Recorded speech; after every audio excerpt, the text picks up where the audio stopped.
A continuación, la corrupción.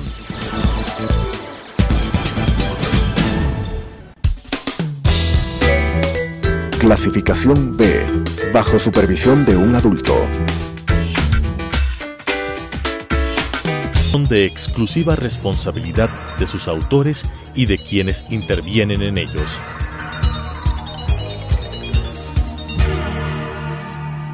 Telesucesos, Canal 29, UHF presenta La Corrupción. La corrupción es una asociación para delinquir entre corruptor y corruptos. ¿Podemos seguir siendo complacientes frente a este flagelo? Con la conducción de Freddy Bravo. La corrupción. Qué gusto de saludarlos nuevamente. Dos temas para el día de hoy. Temas de la coyuntura. En la dinámica y en la velocidad que van decantándose tantos asuntos, es como que o nos demoramos mucho o resolvemos mucho los temas. Hay una especie de contradicción.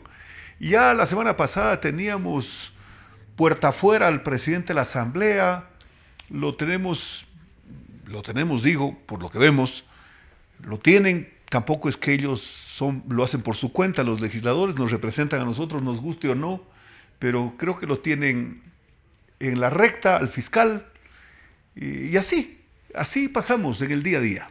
Dos temas para hoy. El nuevo director del Seguro, presidente del directorio del Seguro, el señor Rodas, hace pocas horas acaba de decir algunas cosas, tratando de responder lo que habría manifestado, y los medios audiovisuales, las radios y los impresos constan, así como las redes sociales, las declaraciones del ministro Carvajal. El ministro Carvajal dijo cosas contundentes. Primero, que la crisis económica que vive el Ecuador obliga al gobierno, en su accionar, a que todos los meses busquen dinero para pagar los costos: luz, telefonía, sueldos, gasolina, teléfonos, comida, viajes, hoteles, etcétera, etcétera, etcétera. Yo quiero que compartamos, amigos, algo con nuestra memoria, hagamos un ejercicio mínimo. Cuando usted se embarca, y voy a hablar solo del rubro tickets de avión, cuando usted se embarca en un avión, y esto es mucho más notorio, cuando hay una sola línea que sirve, como en el caso de Loja, por ejemplo. La única aerolínea que da servicios es TAME. Que dicho sea de paso, nos sirve por más de 40 años, más de 50 años. A veces con eficiencia, a veces con problemas. El tema meteorológico y los vientos en Loja tienen sus ciertas características. No me estoy saliendo del tema, pero es la única línea. ¿Y a qué me iba a referir? A que ahí se ve con claridad esa especie de turismo burocrático, donde están permanentemente ocupando una gran parte de los servicios de la aerolínea. Entonces, para eso también falta dinero, a eso me quería referir. Y dijo que el IES está prácticamente quebrado. También dijo, como al típico estilo del señor Raúl Patiño, que a quien quería fiscalizar inmediatamente en el periodo anterior, el del señor Correa, lo ubicaban como una especie de traidor, desleal o como se llame. Cuando se refirió al IES le puso énfasis, y lo primero que se me vino a la mente, y quiero compartir con ustedes, estimados ciudadanos, recordamos ese trayecto del dinero del Seguro Social. Recordemos el discurso del señor Ramiro González cuando le prestaba dinero a la caja fiscal. Decía, ¿cómo podemos tener el dinero ocioso? Y en las sabatinas el señor Correa, sí, hay que poner a rendir el dinero. Hay que cobrar un costo por el dinero. El dinero ocioso en el seguro no le sirve a nadie. No, invirtieron en petróleo. ¿Alguien sabe? Y preguntémosle al señor Rodas, ¿sabe cuánto se invirtió en petróleo? ¿Sabe dónde están esas inversiones? ¿Sabe cuál es el rendimiento? ¿Sabe cuál es el costo-beneficio? O sea, ¿cuánto metieron de plata del IES en el negocio petrolero? Dicho sea de paso, el negocio petrolero no es así. No es así. El negocio petrolero es así. Es casi como ver a un sismógrafo el momento que hay un movimiento telúrico. Es así. Es volátil. Es lo menos estable, si se quiere. Pero además no depende de nosotros. Ni el rendimiento, ni el costo, no depende de nosotros. Depende de factores exógenos. Lo que pasa en el mundo, lo que explota Arabia Saudita, lo que explota Kuwait, lo que explota Irak. Y a Venezuela no. Venezuela pasó a ser medio marginal también. Entonces, el señor Ramiro González, el señor Cordero, el señor Espinosa, ellos hablaban de las inversiones del seguro. Pero se inventaron eso de que el seguro tiene, no sé si redundo, más seguros sus recursos si les presta al Estado. Porque como el Estado hace carreteras, hospitales y hacía la felicidad, la plata estaba segura y algo iba a regresar, iba a retornar a las arcas del seguro social, que no son otra cosa, los sitios donde deberían estar los recursos de los afiliados. Porque claro, aquí esta distorsión de que el seguro es del Estado, la caja chica del Estado, lo tiene al Seguro Social en este momento en medio de las opiniones cruzadas, al típico estilo de una balacera en un cuarto. El señor Carvajal dice, está quebrado, y el señor Rodas sale y dice, sin ningún documento, yo diría hasta sin argumento, con una típica palabrería, dice, no es verdad.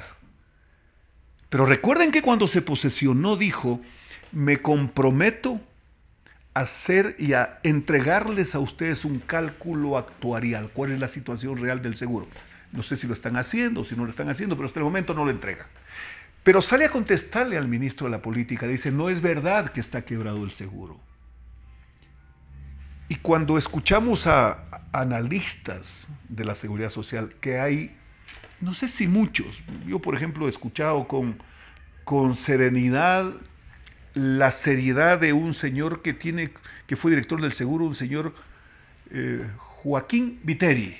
Lo he escuchado con números, con proyecciones.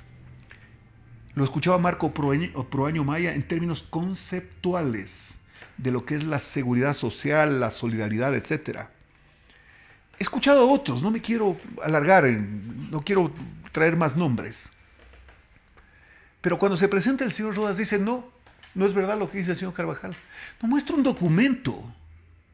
Es decir, con la típica insolencia de los correístas que dicen no porque no porque yo digo. Claro, el señor Rodas creo que estuvo en la subsecretaría con el señor Carlos Marx, tristemente célebre Carlos Marx Carrasco, tristemente célebre. Entonces, bajo esa conducta y un poco reciclando a funcionarios del SRI, más los funcionarios del señor Pozo, del CNE, ellos están en la plantilla y en primera plana de la conducción del seguro. Están nada más yendo a pretender, comillas, administrar. No creo pues que conozcan o que tengan mucha experiencia en el tema, aparte de que debo reconocer que nadie nace sabiendo, pero el que no nace sabiendo y entiende eso, lo primero que hace es cubrirse de humildad, pero no como para salir y decir no porque no. ¿Por qué estamos discutiendo pues? Porque hay un problema. Estamos discutiendo porque una cita médica en el IES le dan para 3 meses a un ciudadano. Y los propios médicos ya no soportan esto. Como algún día una traumatóloga con un paciente en su rama, en recuperación, luego de un accidente, dice, necesitamos, y le preguntaba a otro especialista, calcio. Pero ven el computador que dice, no puedes recetar calcio. Un traumatólogo que tiene que ver con huesos, que no pueda recetar calcio. Y lo primero que se me puede ocurrir es, ¿por qué no le prohíben de una vez a un cardiólogo que no use un tensiómetro? Pero de una vez, pues, a un cardiólogo que no necesite un antihipertensivo, a un cardiólogo que no recete, perdón, no que no necesite, que no recete un hipotensor. Pero es que es inaudito. Lo que me quiero concentrar nuevamente es en el tema del seguro social y la declaración medio como arrogante del presidente del directorio, que dice que no pasa nada y que está garantizado el servicio y los fondos de pensiones por lo menos hasta el año 2025, está a la vuelta de la esquina. Una seguridad social que maneja fondos previsionales, no como provisionales y la idiotez esa que hicieron en Montecristi de poner en la Constitución los fondos provisionales, no, previsionales, que tuvieron que enmendar el término, no les dio ni vergüenza a los de Montecristi, que no se les pasó, lo que ocurre es que ellos levantaban la mano y punto, pues levantaron la mano como cuando levantaron la mano para reconocer la deuda de Odebrecht y pasarle esa factura para que el Estado responda por el proyecto San Francisco. Eso hicieron en Montecristi. ¿Y por qué no le preguntamos al señor, o preguntémosle al señor Rodas, ¿y qué opina de los bonos que se generaban en el BIES? Y de paso díganos cuál es el estado financiero y operativo del BIES. En el BIES pasaban al IES, y el IES iba al Ministerio de Finanzas y le decía al ministro de Finanzas de turno, mucho tiempo que está casi también con un pie fuera del cargo de Rivera, aquí tengo estos, por decir, 2.000 millones en bonos. Y el Ministerio de Finanzas iba al Banco Central. Y al Banco Central le decía, te quiero proponer un negocio, porque hasta con desparpajo e insolencia decían, te quiero proponer un negocio. Un negocio quiere decir que las partes llegan a un acuerdo para hacer una transacción que beneficie a las dos partes, pues. Porque nadie propone un negocio y le dice, y quiero que pierdas, pues. O sea, eso no existe. Entonces, al Banco Central, buenos días, señores del Banco Central, ustedes que son sumisos y que obedecen al señor Correa y que además han adecuado la legislación como para hacer esto, les traigo estos bonos, estos bonitos, 2.000 millones en bonos, 3.000 millones en bonos, y el Banco Central abría la caja fuerte y le entregaba esa plata al gobierno y se quedaba con esos bonos basura. Eso es lo que ha ocurrido con el IES. Pero de eso queremos que nos hable, señor Rodas, presidente del directorio del IES. No que nos diga, tengo plata asegurada hasta el 2025, no, eso no sirve de nada. Eso más bien pone en riesgo a la institución y crea un nerviosismo. Eso es lo más inseguro que nos plantea, casi como la inseguridad jurídica que hemos vivido. Yo estaba viendo unas cifras a propósito de inseguridad jurídica para pasar al segundo tema. ¿Cómo es pues esta magia en Colombia que en un país que ha estado en guerra más de 60 años, en una guerra terrible, 200.000 muertos, bombazos, narcotraficantes, después si en algún momento iban los unos por un camino y los guerrilleros por otro, se juntaron y se hicieron narcoguerrilleros, ¿no? Con esa guerra, con esa inestabilidad social, con ese riesgo tan elevado, por otro lado, la seguridad jurídica para las inversiones fue pero tan fuerte que las inversiones en Colombia son monumentales. Que hay gente que invierte en un país como eso. ¿Por qué digo esto? Porque es muy importante el tema de la seguridad jurídica, es decir, para alguien que quiere correr un riesgo invirtiendo, dice sí, pero no me van a cambiar las reglas de juego.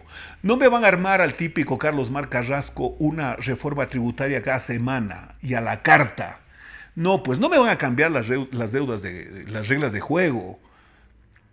Eso es seguridad jurídica. Pero también la seguridad de un funcionario que dice, no, aquí no pasa nada, yo tengo la certeza que esto va a ocurrir. Tiene que demostrarlo, pues. tiene que demostrarlo, no queda bien. Y yo y aspiro que la ciudadanía en ese ánimo esté atenta a que le den respuestas concretas. ¿Hasta cuándo vamos a conocer el cálculo actuarial? Para ver exactamente el ADN de la seguridad social. Y ahí no es cuestión de decir, no, sí, hasta el 2025 les podemos pagar las pensiones. ¿Y qué tal a una persona de 40 años? Que el 2025, de 40 y pico de años, el 2025 se jubila. Y el fondo de pensiones no alcanza como para pagarle su pensión. ¿Qué tal? No, pues, en la proyección la pensión debería estar asegurada hasta siempre. Esa es la responsabilidad de quienes administran el seguro. No este instante de comenzar a reciclar los empleados y buscar repartirse en las provincias como dicen que está por ocurrir y que estaremos atentos. Hasta ahí el tema del seguro social. En las últimas horas, en los últimos días, en las últimas semanas y en los últimos meses, porque el primero bombazo fue hace más de un mes, nos encontramos con eventos terroristas que nos ha hecho pensar varias cosas. De lo que ha ocurrido en el pasado, no es que somos unos expertos ni proclives a ver por el retrovisor, más bien queremos ver el futuro, por la panorámica del parabrisas hacia el futuro. Ver el retrovisor debe ser solo lo justo,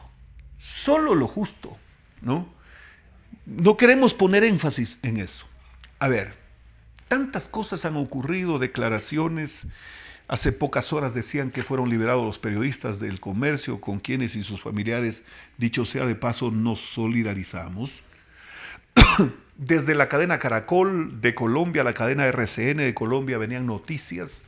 La NTN 24, se hacía eco la CNN, las autoridades ecuatorianas no hacían un término. Pero en medio de todo esto, quiero hacer notar una declaración que escuchamos y que seguramente muchos de ustedes la escucharon. El señor Navas, ministro del Interior, heredero del señor Serrano en el cargo, dijo una cosa que es realmente de estudio patológico. Dijo lo siguiente: le contó a la gente lo que ha ocurrido, que lo secuestraron, y de pronto, casi en el ánimo y en el ambiente, provocó una expectativa alrededor de lo siguiente. Dijo, fueron advertidos los ciudadanos de que no pasen del destacamento, de que no vayan más allá. A ver, estamos hablando del territorio ecuatoriano. ¿Cómo es eso de que fueron advertidos y pasan? Es decir, por haber pasado, por haber ido a hacer su labor periodística, ¿son ellos los culpables? ¿Eso quiso decir el señor Navas? A ver, ellos se fueron pese a que les advertimos. ¿Qué tal que mañana un ciudadano llega a su casa y de pronto se da cuenta que están asaltando a su familia? ¿Qué es lo primero que tiene que hacer? En un riesgo como esos, ingresa pues. El periodista quería ingresar para decirle al Ecuador lo que está pasando, pero los advirtieron. Pero ellos no nos hicieron caso y de todas maneras pasaron y por eso los secuestraron. Esto es irracional, tan irracional como escuché en algún momento al ministro de Defensa decir. Yo creo que en eso dio marcha atrás porque no lo repitió. Cuando le dijeron de que el material bélico estaba obsoleto, él contestó, yo entiendo que fue el debut. Y un mal debut, pues, obviamente. Pero no lo ha repetido y eso es bueno. Dijo, sí, nosotros vamos a recuperar algún material, pero no mucho, no todo, porque el gobierno tiene otras prioridades, lo social. Bueno, digo, no lo repitió. Si a mí me dan medicinas, comida, carreteras, como suelen decir los correístas, hospitales, colegios, escuelas del milenio, yachay, cama, dama y chocolate, pero me meten un bombazo, no sirve de nada. Lo primero, la seguridad. Y el propio presidente Lenín Moreno hace pocas horas ha dicho, ¿cómo no vamos a tener estos problemas si compraban helicópteros que se caían? Yo digo, frente a esa declaración del mandatario que la hace ayer luego de salir de la reunión del Consejo de Seguridad Nacional, debería hacerlos llenar de vergüenza. Deberían, no, yo no quiero que pidan perdón ni disculpas, no, no, no. Deberían esposarse ellos mismos y entregarse. Pero el presidente dice, ¿cómo no vamos a tener un problema como estos? Si además compraron radares que no servían. ¡Qué bofetón! Es terrible lo que es el presidente de la República, que además es verdad. Pero dice otra cosa. Yo creo que los mandos militares que pasaron, los mandos militares que están, deberían pensar en esto y deberían de alguna manera por lo menos hacer un leve propósito de enmienda a los que pueden todavía enmendar y un dolor de corazón y arrepentimiento a propósito de estos días en los que estamos, en los días de la Semana Santa, un propósito de enmienda, un dolor de corazón y arrepentimiento cuando el presidente de la República dice que los mandos de alguna manera soportaron este propósito perverso del correísmo y su narcoautodefinición, pues. ¿Por qué ustedes lo recuerdan a Correa cuando hablaba de la insurrección o de los insurgentes o de algún término les usaba para ubicarlos? Nunca hablaba de la guerrilla, menos de la narcoguerrilla, que este momento ya no solo el Ecuador, sino en el mundo entero lo están identificando. El presidente de la República dice que hubo permisividad de los mandos.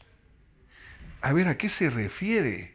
Además, yo he de entender, lo voy a repetir algo que manifesté en un medio de comunicación en una entrevista. ¿Qué decía Correa a propósito de la inteligencia de Fuerzas Armadas? Ustedes recuerdan, no, estos están al servicio de la CIA. Sí, al servicio de la CIA, ustedes lo recuerdan, de la CIA, perdón, Washington, el imperio, ustedes recuerdan todo, están al servicio de la CIA. ¿Qué pasó en la policía cuando desarticularon esa unidad que prevenía?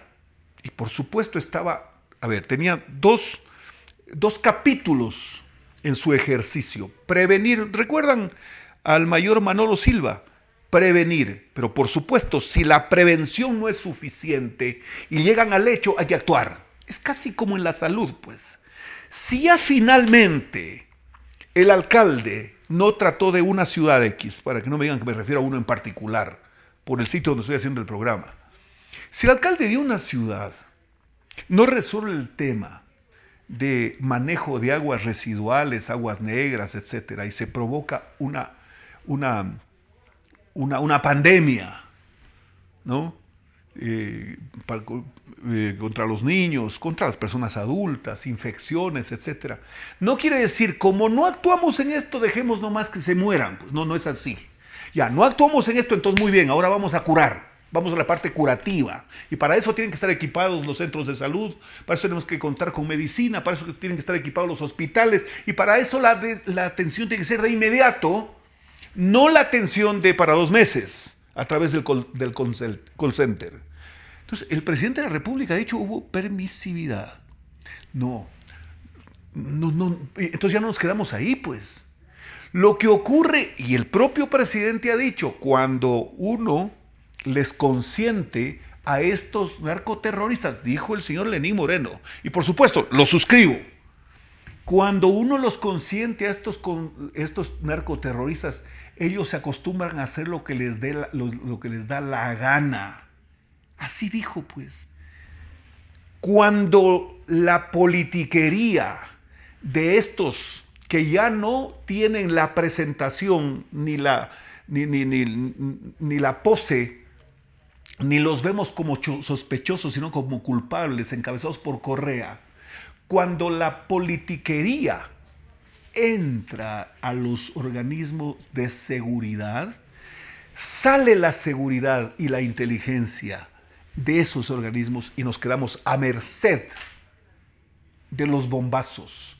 Es más o menos como cuando la política ingresa a las cortes, sale de las cortes la justicia. Este es un asunto sumamente grave. Desarticularon los órganos internos de inteligencia de Fuerzas Armadas y Policía. Eso es lo que ocurrió. Y claro, ahí vino el discurso de la base de Manta, etcétera, etcétera. Todo eso tiene un responsable, el señor Correa, y por supuesto con sus acólitos. Claro, para terminar, amigos, el señor Correa no está lejano el día en que venga y nos diga que no sabía que desarticularon a todos estos herramientas de prevención que es la inteligencia. No es posible. Eso es inadmisible, eso es reprochable. Él dirá que no sabía, como dijo que no sabía que el hermano contrató $600 millones. Él dirá que no sabía y no conocía a Dusac después de que asomaba en las fotos en la Gran Jarana. Él decía que no conocía lo que hacía su primo cuando dijo que si le prueban que él no había tenido el título de economista, renunciaba. Hasta ahora no renuncia, pues más bien quiso quedarse. Y lo que es más grave, pensó que tenía incluso la facultad y la arrogancia de poner a una persona y convertirla en títere, pero se dio con la puerta en la cara. Él dirá que no sabía como varias otras cosas y hoy nos dice que no sabía lo del tema Zingue, que incluso le pusieron una carta, el tema Zingue, ¿no? Que le pusieron una carta donde hablaban del negocio entre 18 y 22. Bueno, es la cifra, digamos, esa es la diferencia. Es decir, $4 de diferencia con los que perdía el Estado ecuatoriano. No sabía. Y ahora cuando le determinen indicios de responsabilidad penal en el manejo mafioso de la deuda externa, también dirá que no sabía nada. Es decir, teníamos a un interdicto.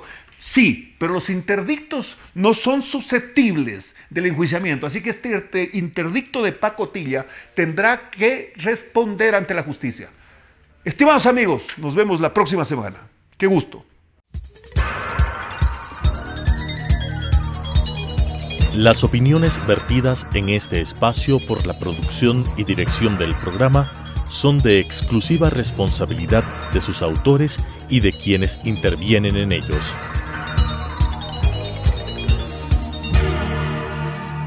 Telesucesos Canal 29 UHF presentó La Corrupción. La corrupción es una asociación para delinquir entre corruptor y corruptos. ¿Podemos seguir siendo complacientes frente a este flagelo? Con la conducción de Freddy Bravo. La Corrupción.